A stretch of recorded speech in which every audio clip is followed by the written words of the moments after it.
Okay, so just imagine this for a second. You've led your people for 40 years. You're standing on the very edge of the promised land, their destiny. And on that exact day, you're told you're going to die. What would your last words be? Well, for the prophet Moses, it wasn't just some final speech. It was a song, a huge poetic warning that was meant to echo for generations. So let's dive into what makes this final message so incredibly powerful. Right out of the gate, Moses sets this epic cosmic stage. I mean, he doesn't just start talking to the people in front of him. No, he calls on the heavens and the earth, the entire universe, to be witnesses. He's basically saying, this isn't just for today. This is a testimony meant to last forever. And after he sings this whole incredible poem, just in case anyone missed the point, he really drives it home. He tells them, they are not just idle words for you, they are your life. He's framing this song as absolutely essential for their survival. It's a truth they have to take to heart and teach their children. So where does a song like this even begin? You might think it would start with threats, a big warning. But that's not what happens. Before anything else, the poem lays a foundation. It starts by establishing the unwavering character of God, grounding everything that's about to come in his faithfulness. And the central image he uses is so powerful, the rock. This metaphor becomes the anchor for the entire song. It's this picture of God as a source of perfect stability, something you can always count on in a world that is anything but stable. Everything that follows is going to be measured against this one idea.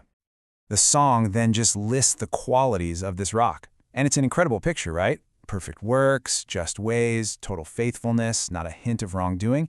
And then it hits them with a question, a really personal one. Isn't this the one who created you? The one who formed you, like a father? But this isn't some cold, distant, rocky strength. The song paints this vivid picture of intimate, protective care. It's like a mother eagle teaching her young to fly. Stirring up the nest, pushing them out, but always hovering right there to catch them if they fall. It's a powerful image of nurturing guidance. And that care wasn't just some abstract feeling. It was intensely practical. The song reminds them how God found them in a total wasteland and gave them everything they needed. Even things that sound impossible, like honey literally coming from a rock. It's a picture of complete and total provision. And this is where the song takes a really tragic turn. After all of that care, all of that provision, the story shifts to how the people responded. And it's not what you'd hope for. It's not gratitude. It's betrayal.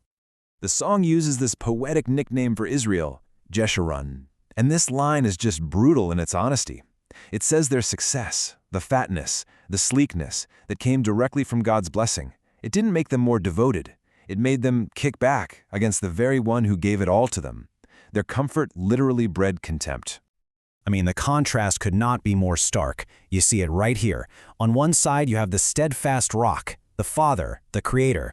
And on the other side, a people who actively abandon and reject that very same rock, their Savior. The language is so parallel, it just makes the betrayal hit that much harder. And look, this wasn't some accidental slip-up. They weren't just passively drifting away. The song lists the specific things they did, provoking jealousy with foreign gods, sacrificing to idols, and that last line is a gut punch. They deserted and forgot the God who gave them birth.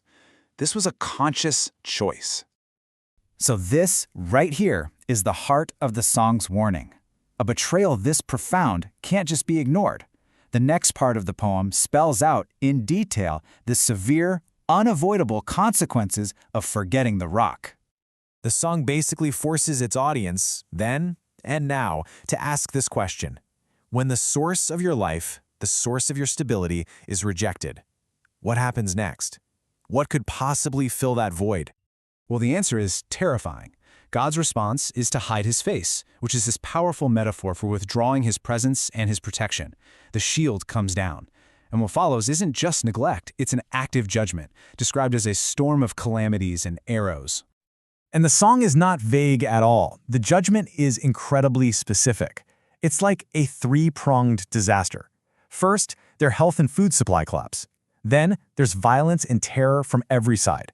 And finally, the ultimate punishment, being scattered and totally forgotten by history, erased. But then, just when the song hits its absolute darkest point, describing total oblivion, it pivots. It turns out complete annihilation is not the final word. There's this surprising turn toward redemption. And the reason God pulls back is just fascinating. It's not because the people suddenly deserve it. Nope. God acts to protect his own name, his own reputation. He pulls back from total destruction so that their enemies can't arrogantly brag and say, "We did this, it was our own power, not God." And the song just hammers this point home by contrasting the two rocks. It's not just that one is good and the other is bad, it's that the idols they and their enemies worship are fundamentally corrupt. Their source is poison, their fruit is venom. I mean, there's just no comparison. This all builds to the song's final theme. God declares that vengeance, setting things right, belongs to him alone. He's the one who will ultimately settle the score, not just with his own people, but with the arrogant enemies who oppress them. And in the end, he will vindicate and show mercy to his servants. So this massive song that started with a really stark warning of judgment actually ends with a promise of restoration. The final act isn't destruction. It's God's justice for their enemies and, most importantly, atonement, a cleansing and restoring for both the land and the people. Now, what makes this whole epic poem even more heartbreaking is the personal story of the man who delivered it. Because the text is clear. All of this happens on the very same day. After reciting this massive song of warning and hope, Moses gets his final command from God. And this is just the profound tragedy of the moment.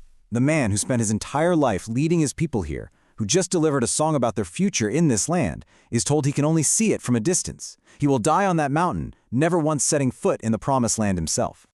And that leaves us with this final, powerful question. Moses delivers this timeless message about a future that he will never get to see. So what does that mean? What is the power of a message when the messenger gives everything for a story, knowing they will never ever witness its end?